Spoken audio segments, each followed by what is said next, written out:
Vous faire un petit panorama, un petit peu de l'endodontie appliquée aux sinusites chroniques, c'est-à-dire avec les problèmes inhérents qui nous présentent quelques soucis. Alors, le plus souvent dans le problème des sinusites d'origine dentaire, c'est de les diagnostiquer. Alors, comme je vous l'ai dit ce matin brièvement, et comme l'a dit Chloé, je suis tombé un peu comme un chat sauvage sur la piste, mais les sinusites dentaires, il faut pouvoir les diagnostiquer. Et ici, c'est un exemple qui est assez intéressant. Vous voyez ces belles images de plongée, parce que plus que l'endo, ce qui me passionne vraiment, c'est la plongée, et j'adore les requins. Et ce qui est intéressant, c'est que j'avais un ami avec lequel on plongeait beaucoup sur la Côte d'Azur, assez profond, et quand il remontait, il saignait du nez, il me disait, c'est terrible, j'ai mal au sinus. Moi, tout de suite, un peu obsessionnel, je lui dis, c'est peut-être une sinusite d'origine dentaire. Alors il me dit, mais non, pas du tout, j'ai vu les plus grands otorhinos sur Paris, machin, bien sûr, et ils m'ont dit que c'était pas d'origine dentaire, donc ce n'était pas d'origine dentaire. Alors je lui dis, écoute, passe quand même au cabinet et on prend un petit cliché rétro-alvéolaire.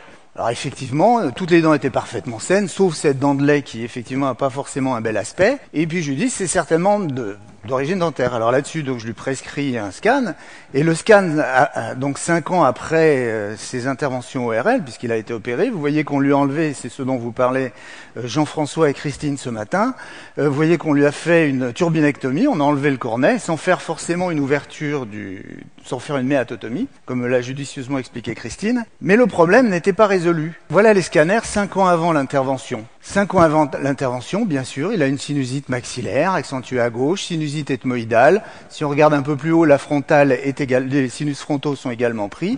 Et si on regarde plus en arrière, le sinus phénoïdal également. Bref, la totale. Mais ce n'était pas d'origine dentaire. Par contre, 5 ans avant, ils avaient le choix soit à prescrire des médicaments, antibiotiques, corticoïdes, soit peut-être faire, et ça a été exclu d'emblée, un traitement dentaire, soit éventuellement une chirurgie sinusienne, ce qu'ils ont fait, ou un traitement combiné qui aurait pu être dentaire et chirurgie. Et ils ont préféré réaliser une chirurgie, c'est-à-dire enlever le cornet moyen, réaliser une turbinectomie.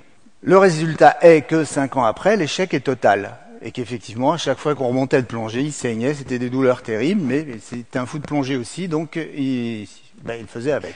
Alors, là-dessus, on s'interrogeait sur cette dent de lait. Bien sûr, on va faire un examen plus ciblé. Alors, vous voyez que d'emblée au cabinet, bien sûr, on va pas faire un scan ou un cone beam d'emblée, on va faire une rétroalvéolaire qui nous montre sur cette rétroalvéolaire qu'effectivement, il y a une dent de lait, certainement nécrotique. Puis vous montez coupe par coupe. Ici, en reconstruction, vous voyez qu'il y a quand même un rapport étroit entre cette dent et le sinus. Et puis, quand vous montez coupe par coupe, vous voyez une toute petite lésion et, comme par hasard, on est pile à l'épicentre de la sinusite chronique. Donc là, vous lui dites, écoute, puis il était pas bête, je lui dis, il y a de fortes chances que ta dent de lait, bien sûr, qui est pas conservable, soit à l'origine. Alors, on réalise l'extraction de la dent de lait en manageant bien sûr et éviter la communication bucco-sinusienne. Et puis voilà ce que l'on avait avant.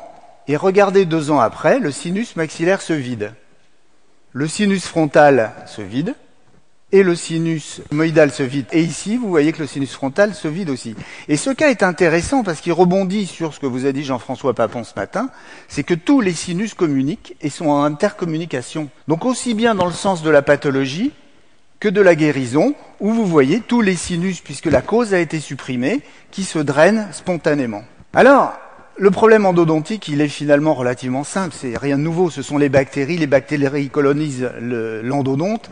Au niveau apical, bien sûr, les toxines vont commencer à faire un désordre osseux et va s'installer un microbiote, puisqu'on sait que ces lésions qui étaient censées être stériles se colonisent un petit peu, qu'on a des bactéries qu'on retrouve au niveau du dôme apical et plus rien ne commence à aller. Donc bien sûr, depuis 65, on sait que dès que les bactéries sont en présence, on a les désordres pulpaires qui se mettent en place. Et c'est pour ça qu'on va essayer, et ça j'aime beaucoup cette image que m'a confiée Jean-Marie Lorichès, qui a beaucoup travaillé sur la vascularisation pulpaire, donc il y a pas mal d'années, et qui a montré qu'effectivement, on a des shunts artério-veineux, on a toute une dynamique, et que finalement, je crois que on ne peut pas parler d'endodontie sans dire que la meilleure endodontie, c'est de conserver la dent vivante, qui, elle, remplit tout l'espace canalaire. Et c'est quand les bactéries pénètrent que plus rien ne va. Alors bien sûr, on va faire des cone beams. On en a parlé ce matin et on l'avait publié avec Marie-Hélène Roisin-Chausson dans les années 90 et quelques, qui avait des lésions qu'on ne voyait pas à la radio. Donc bien sûr, on a besoin d'un cone beam pour mettre ces lésions en évidence.